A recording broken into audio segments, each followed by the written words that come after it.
From the world of politics to the world of business, this is Balance of Power.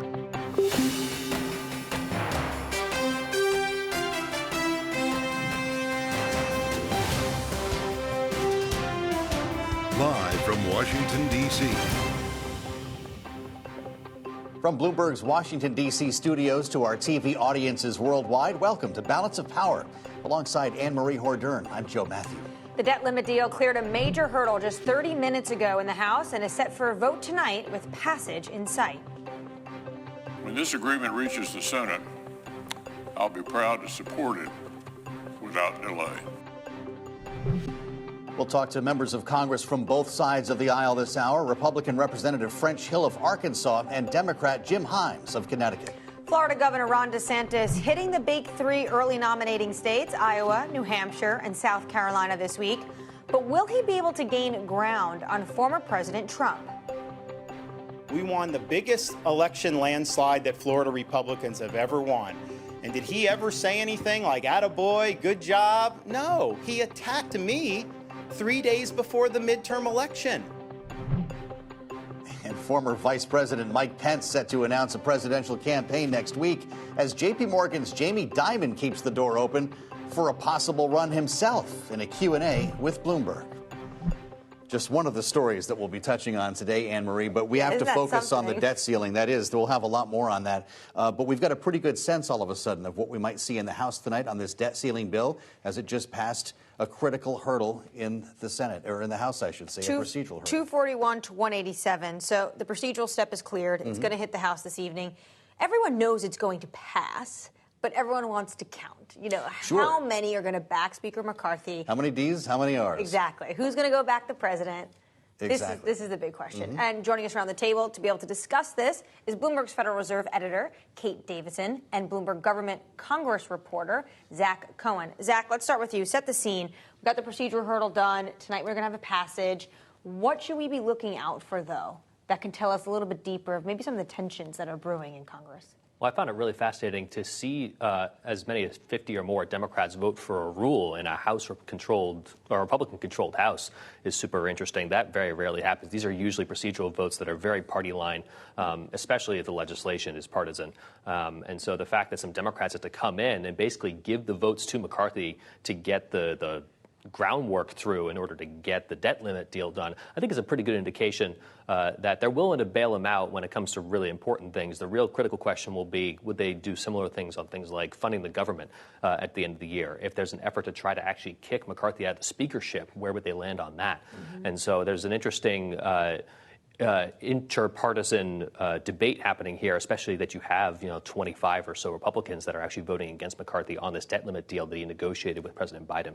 As far as this vote tonight goes, though, on the real vote when it comes to the House floor, we can assume that these numbers that we saw on the rule will essentially mirror what happens tonight. And I ask you that because Democrats, we spoke with Hakeem Jeffries, the Democratic leader in the House, right at this time yesterday, who was holding Kevin McCarthy to his promise of providing 150 Republican yes votes.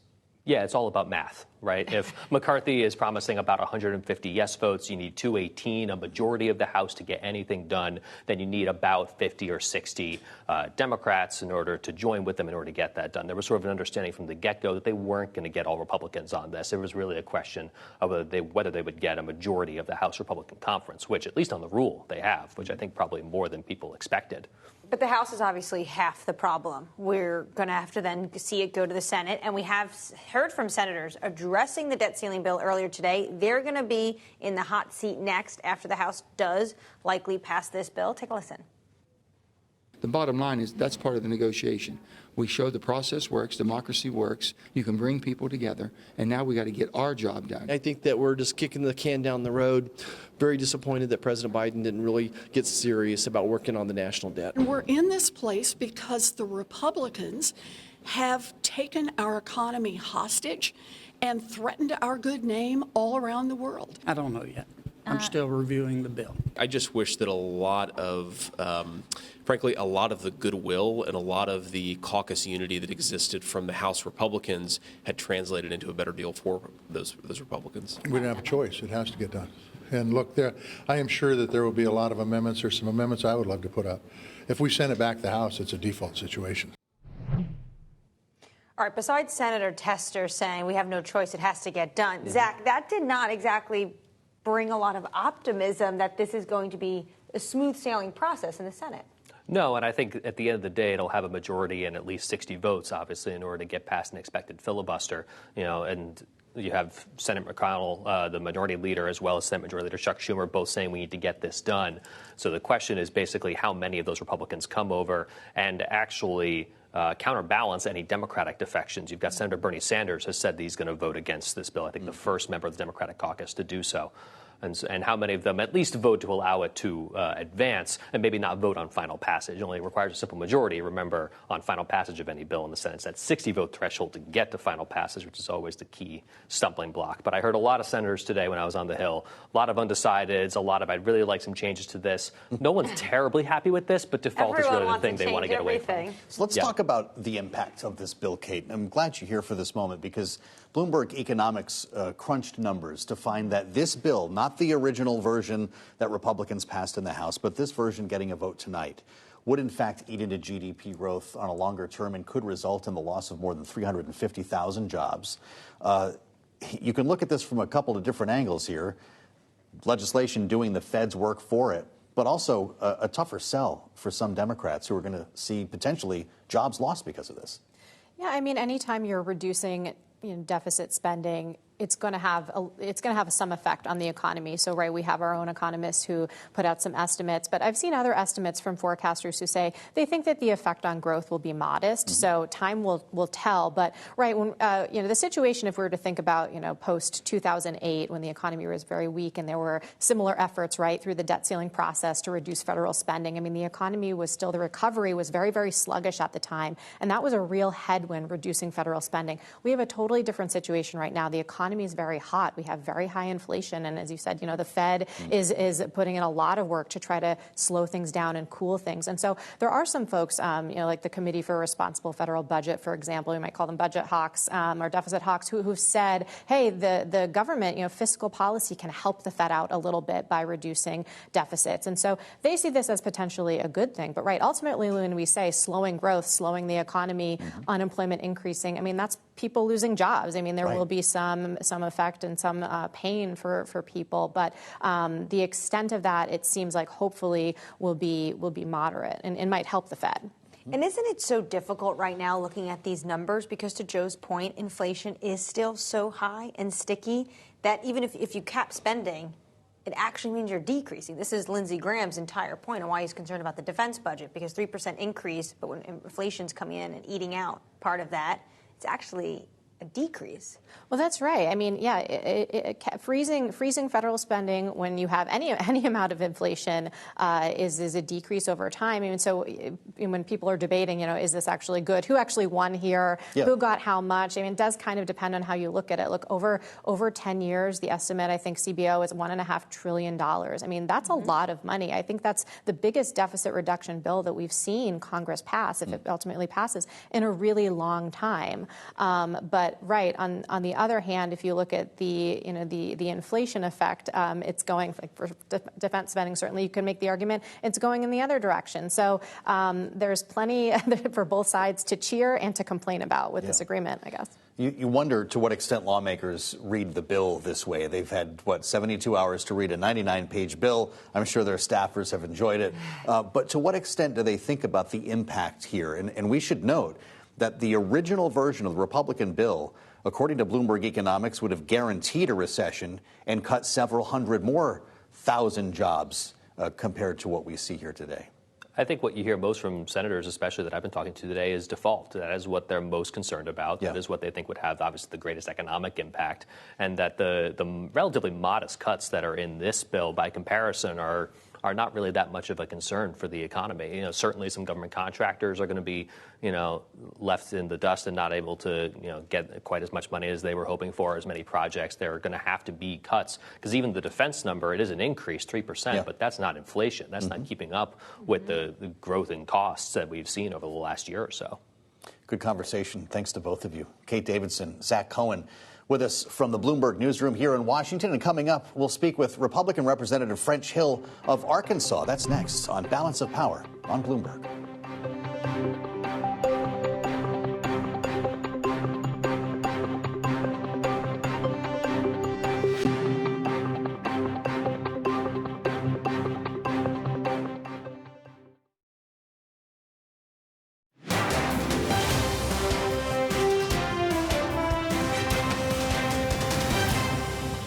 It's our expectation that at minimum, House Republicans will produce 2/3 of their conference to support a resolution that they negotiated after driving the country into a hostage-taking situation on the brink of default. House Democratic leader Hakeem Jeffries earlier today on Capitol Hill. Let's get back to the latest now on the debt ceiling vote in the House, which is set for this evening, a few hours from now. Joining us, Congressman French Hill, Republican from Arkansas, Vice Chair of the House Financial Services Committee. Congressman, it's good to see you. Thanks for being with us. Will this bill pass with a majority of the Republican caucus tonight? Joe, Anne Marie, it's great to be with you. Yes, I think this bill will pass tonight with a majority of the Republican conference. This is a bill that conservatives should support. I know there's controversy about it, but it cuts spending. It has regulatory reforms. It caps spending. It has some other permitting reforms that I think benefit growth in the economy, work requirements for some of the social welfare programs, a longtime goal of Republicans. So this is a good bill, and it checks the Biden agenda, promotes growth, and curtails spending in the short run. And so it's a good bill.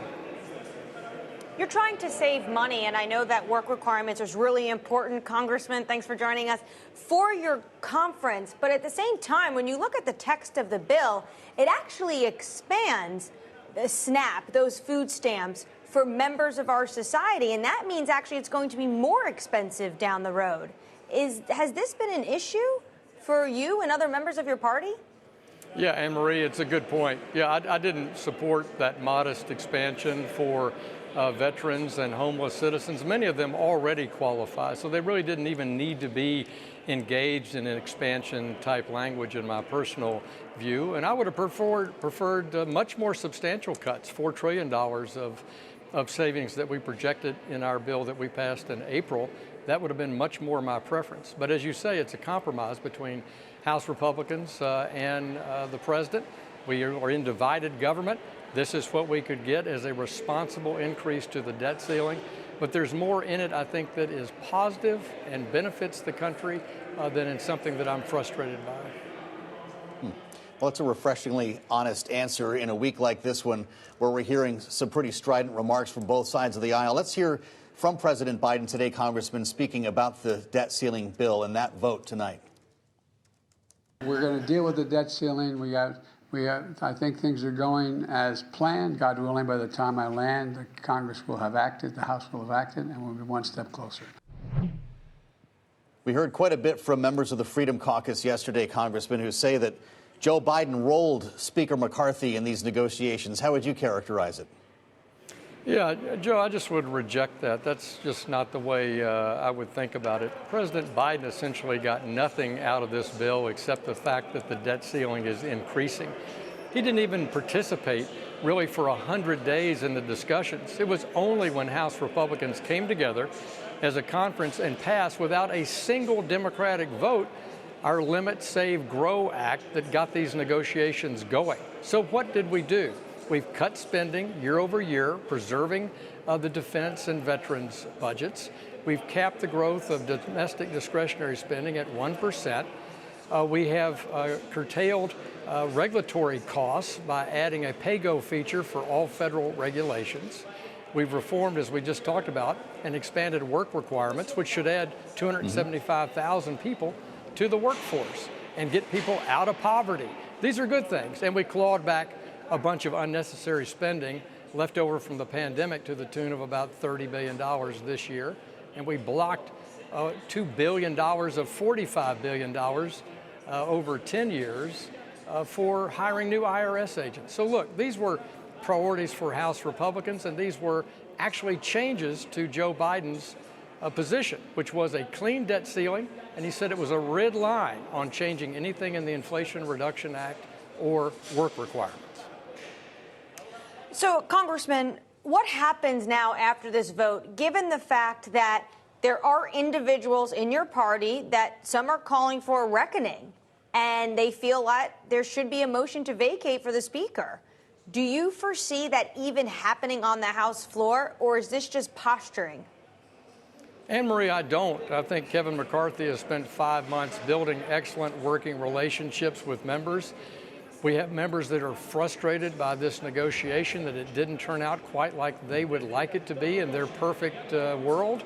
I think many people feel that way, but I always ask myself before every vote, is this bill better than current law? And the answer is overwhelmingly yes. I wish we had done it a month ago instead of at the last minute. But this is a bill that, in my view, conservatives and people who want to constrain spending should vote for. And one final point on that. This administration has grown spending 40% since the pandemic. Now think about that. We spent about $4.5 trillion a year to run all of the federal government before the pandemic. And Joe Biden's government is running at $6.5 trillion, which is why we're projecting these huge deficits. Congressman, I want to ask you about your inner banker in this question here. We heard from Peter Orszag, who, of course, used to run OMB, now the incoming Lazard CEO. He was on Bloomberg earlier and said that regional banks could face added pressure in the wake of the debt ceiling resolution here. Listen to what he said. To the extent that the just quantum of debt that the Treasury Department post the debt limit resolution needs to issue causes upward pressure on rates. That means that the alternatives to deposit holding for bank deposits become more attractive, and you should expect some outflow, whether it's into treasuries or into money market funds. Do you worry about this possibly exacerbating the pressure that we're already seeing on regional banks? Well, I do think over the last few months, banks and bank supervisors have all been hyper-focused on the liquidity position of our banks, both large and small, the adequacy of that liquidity. And I think Peter is right as a trend-wise, but why do we have this? Because we have the steepest short-term rate increases in 40 years since 1980. Why? Because we have a 40-year high of inflation that's caused by too lax monetary policy during the pandemic, accompanied with an avalanche of spending at the end of the Trump administration and the 2 years of the Biden administration. Once that inflation is under control, I think you'll see that pressure for higher rates to ease, and that'll allow banks to adjust their net interest margins on the deposit and the loan side. I'm looking at a statement, Congressman, from the FDIC today. The number of banks with financial, operational, and managerial weakness increased during the first 3 months of this year. Yet, the head of the FDIC says that the banking sector, remains sound. It is still resilient. What's your assessment? Well, Anne Marie, I think the banking sector has demonstrated tremendous resiliency both through the pandemic, spring of 2020, which was shocking to the economy, where we had a huge loss of output. But also it's been resilient in this incredible one-year increase in rates, as I say, the steepest rate curve increase in 40 years. And we've seen some banks exposed by their lack of liquidity and their concentration in uninsured deposits. But every bank since March 9th has gone through their analysis on interest rate sensitivity, credit, and liquidity, and been very cautious about the outlook. So I think our bankers are prepared for what's happening, and I think they're focused on could there be credit issues associated with higher interest rates as well. So I believe the industry is resilient. It has good capital, but we had a lack of supervision in the liquidity, particularly at Signature Bank and at Silicon Valley, and a bad business strategy, particularly in Silicon Valley. And the banks now, right, Congressman, are able to put the debt ceiling drama, they think, behind them. We thank you so much for your time today. You bet. And we Great look forward to seeing how you and your colleagues vote this evening. Congressman French Hill. Coming up in the program, more to discuss in terms of political space. Ron DeSantis kicking off his political campaign in a battle to prove he's a credible alternative to Donald Trump. From Washington, this is Balance of Power.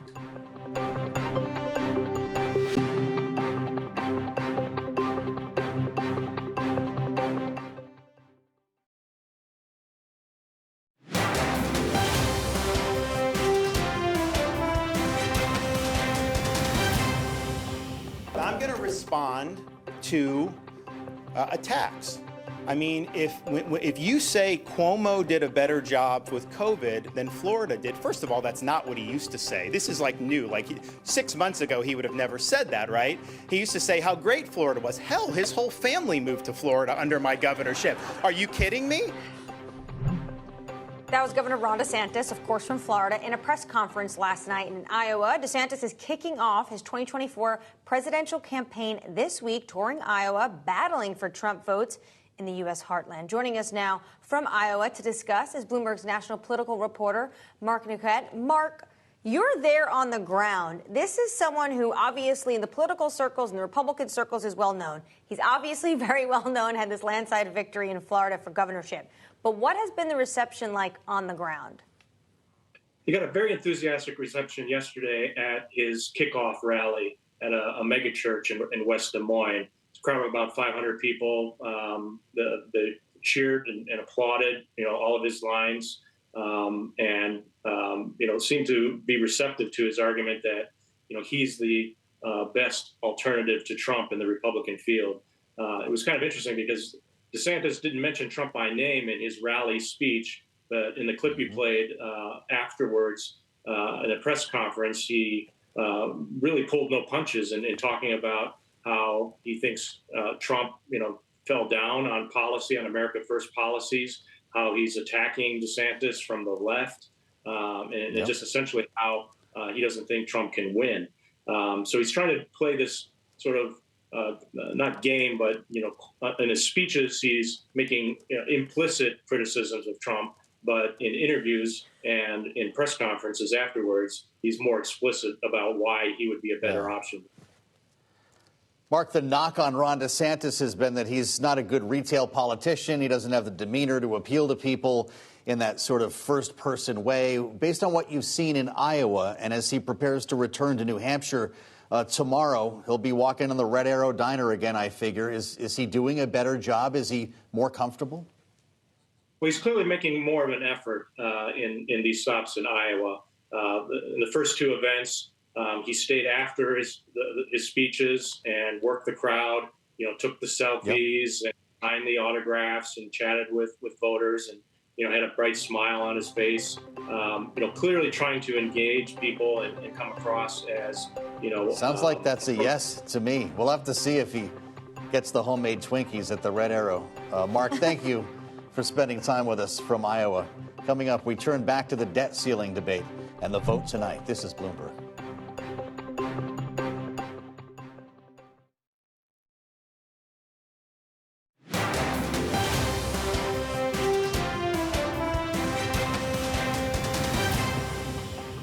Right now, it's about taking away food from people who are hungry.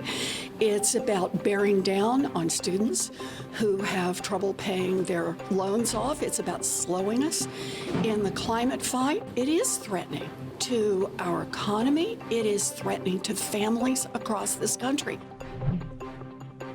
Democratic Senator Elizabeth Warren speaking with Bloomberg earlier today about her concerns about the debt ceiling bill and the potential economic consequences of its passage. To that end, Bloomberg's Kayleigh Lyons joins us with a closer look. Hey, Kayleigh. Well, Joe, we have to keep in mind that there would be severe economic consequence if it didn't pass and the debt ceiling wasn't raised and the U.S. defaulted on its debt. But that's not to say that this deal and the provisions within it wouldn't have economic consequence of their own. It does seem, though, that the expectation is those will be pretty mild. If you take a look at what Wall Street economists have said in recent days, you have Goldman Sachs saying very modest growth effects. JP Morgan saying it doesn't look like a game changer in terms of the macroeconomic outlook. And even Mark Zandi over at Moody's, who made a lot of noise about Speaker McCarthy's original bill and its economic impact, says this deal now is manageable. It's interesting, though. Our team here at Bloomberg Economics has a little bit more of a pessimistic take. Our chief economist, U.S. economist Anna Wong, putting out research this morning that says this deal will knock about 0.5% off of GDP by the end of next year and also have a 0.2 percentage point increase in unemployment, which is the equivalent of additional 350,000 job losses. She also says it will make the recession that she expects in the second half of this year potentially deeper and longer. Something else interesting to note is while she is noting the near-term economic consequence of this bill, she says it doesn't actually do that much to address the medium-term fiscal outlook in terms of the U.S.'s debt trajectory. Of course, our debt-to-GDP ratio at the moment is at 97%. It has tripled in the last 20 years, and Bloomberg Economics expects that could grow to over 130% by 2033. That is actually significant upside from even what the Congressional Budget Office is anticipating. And on the note of this longer-term fiscal trajectory, this is something that Peter Orszag, the incoming Lazard CEO, spoke with to Bloomberg to Bloomberg earlier today. Take a listen. There is a long-term fiscal imbalance facing the United States. So far, it has not caused acute crises, but instead is one of these kind of termites in the foundation type of issue where eventually it will catch up with you. I don't think the existence of the debt limit helps in any constructive way resolve any of those issues. And on the subject of the debt limit, we also have to keep in mind, assuming that this bill passes and it is raised, that opens the door for the Treasury to borrow once again. And the Treasury's coffers currently are incredibly low, dropped to $37.4 billion as of the data from Tuesday. That is the lowest level going back to 2017. So the Treasury is going to have to issue a boatload of debt in order to rebuild those coffers and do so relatively quickly. We're talking about $1 trillion in issuance by the end of the third quarter. And that much issuance does have the potential to drain liquidity out of the banking system, mean that banks, financial institutions, which already, guys, are, as we know, not the most stable at the moment, could see deposits drain out, just less cash in the banking system overall, and that could add to the stresses we're already seeing. Kayleigh, fascinating. Great research and great reporting. Thank you. It's really interesting. Bloomberg's Kayleigh Lyons with us. Anne-Marie, it's not just about avoiding a default. There's going to be a fallout from the passage of this bill on an economic level, one way or the other. And joining us now with that in mind is Democratic Congressman Jim Himes of Connecticut, who's on the House Financial Services Committee. And Congressman, I welcome you to Bloomberg. Thanks for being part of our conversation today. A lot of questions about what the breakdown might look like tonight in the House. Are you a yes vote? I am, and you saw a little bit of a taste of that when we voted on the rule, which is sort of an obscure procedural thing, but it gives you an indication of where people line up. You know, I think there were 25 or 26 Republicans who voted against the rule, and that's a pretty big deal. You're not supposed to vote against the rule when your own party is bringing legislation to the floor. But then once it was clear that the Republicans couldn't pass the rule on their own, I don't know quite what the negotiations were or what the Democrats got out of that, but I'm quite certain there was something. In excess of 50 Democrats voted yes on the rule. That tells you there's a minimum of 50 Democrats who are going to vote yes. I would tell you that that number is actually probably a lot larger than that. So I'm not, as I stand here right now, terribly nervous that this bill is going to go down. Representative, though, you were asked on Fox News Sunday how you were planning to vote on the debt deal, and it seems like you've had a change of heart since then. Take a listen. I'm tempted to say, no, I'm in no vote. I have not made up my mind. The whole enterprise is a corrupt enterprise in terms of legislating this way. And I'm going to listen to what the president's and his people's arguments are. But no, I'm anything but a clear yes vote at this point. So, Congressman, you were tempted. You now saying you are definitely a yes. What pushed you over the finish line? Was it the conversations you've had with the White House? Has the president himself called you? Well, I did exactly what I said I would do, which is I've spent hours and hours and hours learning what's in this bill. And the truth is, I think the technical term for this bill is it's kind of a nothing burger. You know, nothing in there that I necessarily want to celebrate. This is, after all, a sort of ransom list of things that the Republicans wanted, but it's really pretty marginal in its effect. So am I happy about it? No. Is there a plan B, by the way, if this bill goes down? No, there is not. And so at the end of the day, voting no in such a way as to have this bill go down with the catastrophe that would unleash on global, on global economic stability would be an irresponsible thing to do. Now, let me tell you why I was pretty grumpy about it was we need to stop doing this. We need to stop thinking that it's okay, and it has always been when a Republican House is facing a Democratic president to say, hey, I've got a long list of things that you need to do for me or we're going to blow up the economy. We didn't do it as Democrats under Donald Trump, but guess what? We're going to learn. We're going to learn, and I keep telling my Republican colleagues that, you know, next time around with a Republican president, we may jettison all responsibility because we'll learn and we'll have a long list of things that we want. And look, the obvious answer is let's take this off the table in favor of legislating the way you're supposed to legislate. Yeah, regular order, Congressman. We'll save this tape for when that day arrives. I have to ask you, though, you know what's not a nothing burger is the work requirement portion of this, and I wonder if you were compelled by the analysis from the CBO that the deal made between Speaker McCarthy and President Biden in fact expands access to SNAP benefits, not the opposite that was expected. So that might be something you can sink your teeth into, no? Well, it's just another indication of the utter madness of this system. I'm pretty sure that the Speaker of the House didn't go into these negotiations thinking what I really want to do with work requirements is add more people to the SNAP rolls and, oh, by the way, expand the deficit. Yeah. But that's exactly what the Congressional Budget Office is telling us is going to happen. So, look, I'm a Democrat, so I am in favor of providing nutrition assistance to people who are hungry. But it's just another indicator of the sheer absurdity of this process and how this is a nothing burger. Look, people between the ages of 49 and 54 are going to have to work 20 hours a week to get food stamps, but there's an exemption for the homeless and for veterans and for young people aging out of childcare. So the net, again, maybe nothing burger is a derisive term because we're talking about people's lives here, but this is not a major change in U.S. policy by any standard. It does seem like there are just moments or provisions in this bill that each side wants to tout. Congressman, if I could just go back to your point, under the Trump administration 2019, Speaker Pelosi pledged she would not raise the debt ceiling without increased spending. And she was able to get a deal with the White House. Whether or not it is a Republican or Democratic president, depending on not who runs Congress, do you think there's a path forward that the American people don't have to live through this drama and all of these spending negotiations could be done in other avenues and we just put the debt ceiling to another side? So when Nancy Pelosi said that, she worked that out through the regular appropriations process, right? We have never, as Democrats, and this makes me proud to be a Democrat, said if you do not pass this list of objectives, we're going to refuse to let you raise the debt ceiling. And by the way, forget about what Nancy Pelosi said. Run the clip of Donald Trump saying you would never negotiate with the debt ceiling. It's sacred was the word that he used. Well, needless to say, that was a principle that didn't survive a flip in the presidency. But the answer is the same, regardless of who says what. If the debt ceiling had anything constructive to do with actually imposing fiscal responsibility, I might not say this, but for the decades that the debt ceiling has been around, it has done absolutely nothing to impose fiscal responsibility. All it does is serve as a grenade that every couple of years or so, you pull the pin on the thing and you put it in the table and say, unless you give me this list of things, that grenade is going to blow up. That is not how we are supposed to operate here. You're supposed to pass things in the House, the Senate, and get the president to sign it. You're not supposed to extort the other party or the president that you happen not to support. Yeah. Well, I wonder if that's just you're making the case for eliminating the debt ceiling because the argument is that it forces a conversation about saving money, and we haven't seen that occur in at least a very long time. Congressman, I wonder, as a former investment banker, your thoughts on the other end of this. We were just doing some reporting on the economic impact of this bill, that there will be jobs lost, that it might erode economic growth a bit, and in fact do the Fed's job for it when it comes to slowing the economy. I wonder your thoughts on that and if you think the Fed is doing a good job in its attempt to control inflation.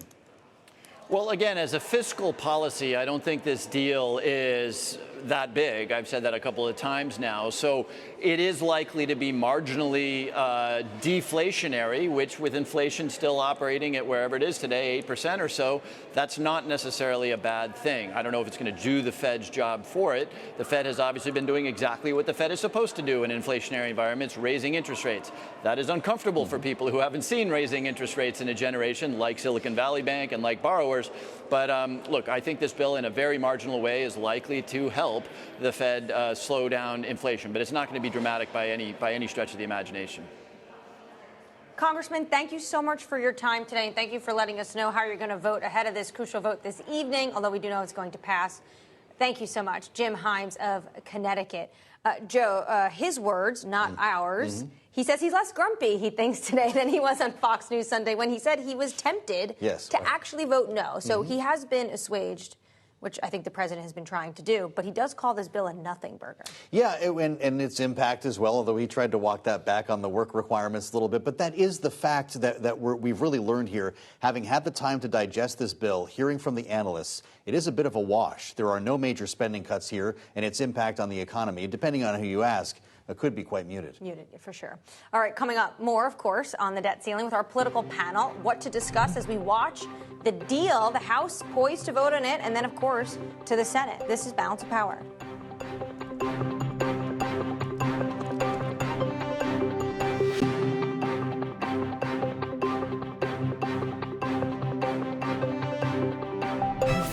Now, keeping up to date with news from around the world, here's the first word. I'm John Hyland. Iran has reinstalled monitoring equipment and boosted its cooperation with international inspectors. But at the same time, it's adding to stockpiles of enriched uranium. That's according to the International Atomic Energy Agency's quarterly report. That reduces the likelihood that Iran will face censure when diplomats convene on June 6 to discuss its nuclear program. Secretary of State Antony Blinken says a Chinese pilot's close encounter with an American aircraft underscores the need for regular contact between the two countries. Speaking in Sweden today, Blinken said, quote, "The most dangerous thing to do is not communicate." The Pentagon released footage Tuesday that showed a Chinese fighter jet swerving in front of a U.S. reconnaissance plane over the South China Sea. That caused the plane to shake violently for a few seconds. And Elon Musk met more government officials on the second day of his trip to China. Photos obtained by Bloomberg show the Tesla CEO at a restaurant in Beijing. There, he met with China's Ministry for Industry and Information Technology. While on his visit, Musk is expected to tour Tesla's Shanghai factory. Global news 24 hours a day on air and on Bloomberg Originals. Powered by more than 2,700 journalists and analysts in more than 120 countries. I'm John Hyland, and this is Bloomberg.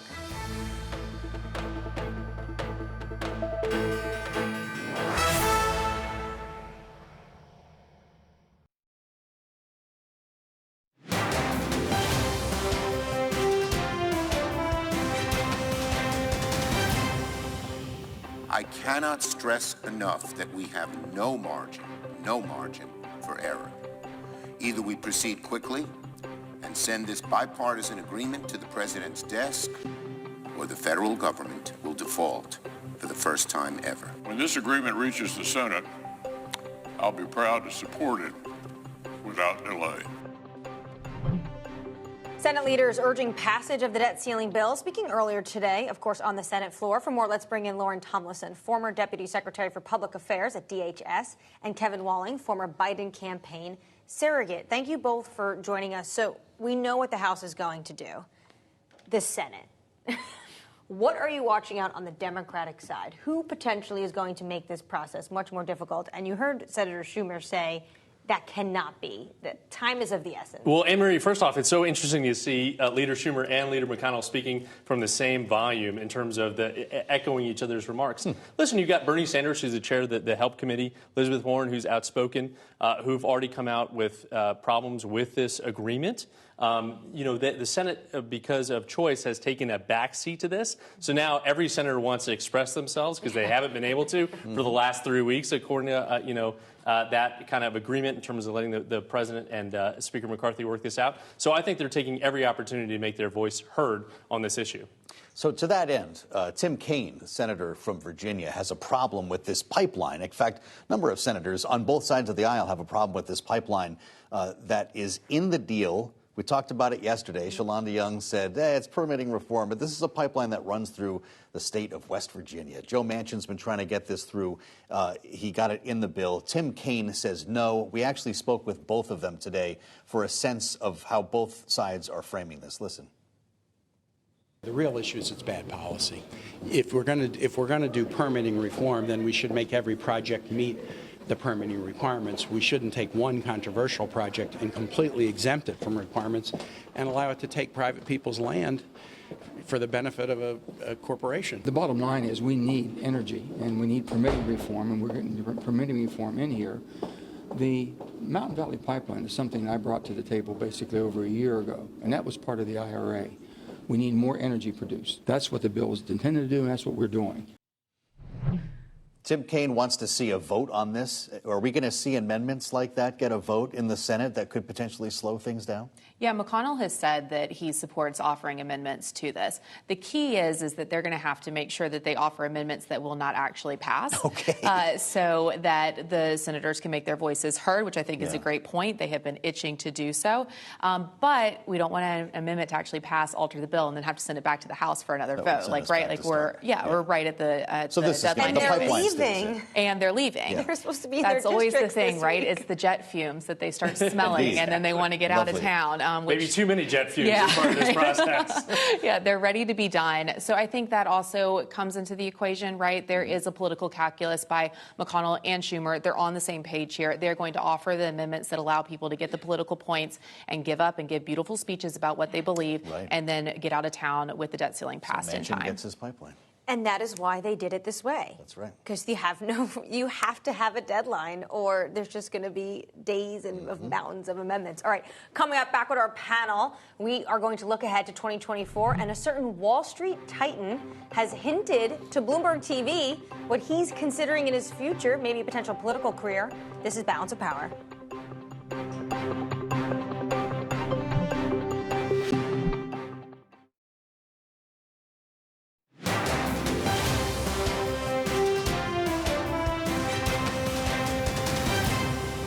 I love my country, and maybe one day I'll serve my country in one capacity or another, but I love what I do. I think JP Morgan do a great job for helping Americans, for helping countries around the world, and this is my job. Yeah, Jamie Dimon, how about it? JP Morgan's CEO in an interview with Bloomberg from Shanghai earlier today. Would he run? Let's reassemble our panel. Lauren Tomlinson, former Deputy Secretary for Public Affairs at DHS, and Kevin Walling, former Biden campaign surrogate. I don't know if he'd be running as a Democrat. That would be the idea here. But is this for real, or is this just happy talk? I've heard a lot of people suggest a Jamie Dimon Treasury Secretary, for instance, but president? That could be the play here, Joe. I think, he may see that the field isn't big enough yet for him. We have got Mike Pence indicating that he's going to announce next week Chris Christie. So maybe Jamie Dimon on top of all these folks getting in. What do you think, though? Because this could be someone who has Republican appeal as well. Yeah, I 100% did not take those comments as a presidential run. Okay. I very much took those comments as, I think Bill Ackman did, though. Yeah, He Bill said he'd be a Ackman great did. He CEO really and- jumped on that. Yeah, that long Twitter thread. I encourage everyone to read. He was very enthusiastic. No, this very much to me was a cabinet position in either administration. And, keeping it broad like that, this is obviously the furthest we've seen Jamie indicate anything on, public service past his retirement as CEO of JP Morgan. But I really don't think that he would run for president. I think this would very much be a play towards Treasury Secretary or something similar. Well, Kevin mentioned the other name in the news today, Mike Pence, apparently set to announce his run a day after Chris Christie announces his next week. Can he get on a debate stage? I mean, he's going to be facing off with his former boss, but does he have the support to get on a debate stage? He is making a big play towards the evangelicals, who have been a little turned off, I think, by some of the controversies surrounding Donald Trump. They're kind of looking for a new horse. So he has a strong base of support. He has for a very long time. You think about how successful he was as governor and how many people, especially on the Christian right, who follow him. So I do think that he has a play towards the debate. What I think is the most interesting is people are smelling blood in the water. Ever since, I can't believe how hard. Crowded. Yes, I can't believe how hard DeSantis has come out hitting Trump right from the gate. And I think that that's shown that there's a lot of weakness there. And what, especially the media has said has been the inevitability of a Trump candidacy. And, I've been saying from the beginning, let's wait and see. Yeah. I think we're actually seeing that play out where, especially with DeSantis announcing, you've seen a lot of former Trump officials come out and say that they are supporting. They need something new. We want new support. And even if they don't end up supporting DeSantis, once you say you're not supporting Trump, there is no going back to Trump. Yeah, right. So, maybe DeSantis flares out and then they've got to find another horse. But there is now a movement with Republicans of looking at other candidates. And I think most importantly, that's what we're seeing with Chris Christie and Pence jumping in. Well, with Lauren mapping out what potentially the Democrats may face, their entire strategy at the moment is Biden can beat Trump. But there's a big question mark if Biden can beat anyone else. Well, that's part of it, and that's why you're seeing, I think, Democrats like myself, others, the DNC getting involved in terms of putting out research against other candidates like DeSantis, others that have gotten in the race to rough them up a little bit throughout this process. It's going to be a bloody road to the Republican nomination that this Democrat and others are going to be excited to take on. So any nominee coming out, I think, is going to be handicapped out of the gate, taking on the incumbent president. But I think Lauren makes an excellent point in terms of the evangelical vote. That's critical. That's Mike Pence's base. You saw Ron DeSantis announce his candidacy in an evangelical church in Iowa just on Tuesday. Yep. So I think it's a smart play for those evangelicals in Iowa. Not so much in New Hampshire, where Chris Christie is set to announce next week as well. That's a little less of a religious state. All right, important votes to watch. Our thanks to our political panelists, Lauren Tomlinson and Kevin Walling, for joining us. These stories and more in the Washington Edition newsletter, on the terminal and online. Thanks for joining us on Balance of Power. We'll meet you back here tomorrow with a vote count. This is Bloomberg.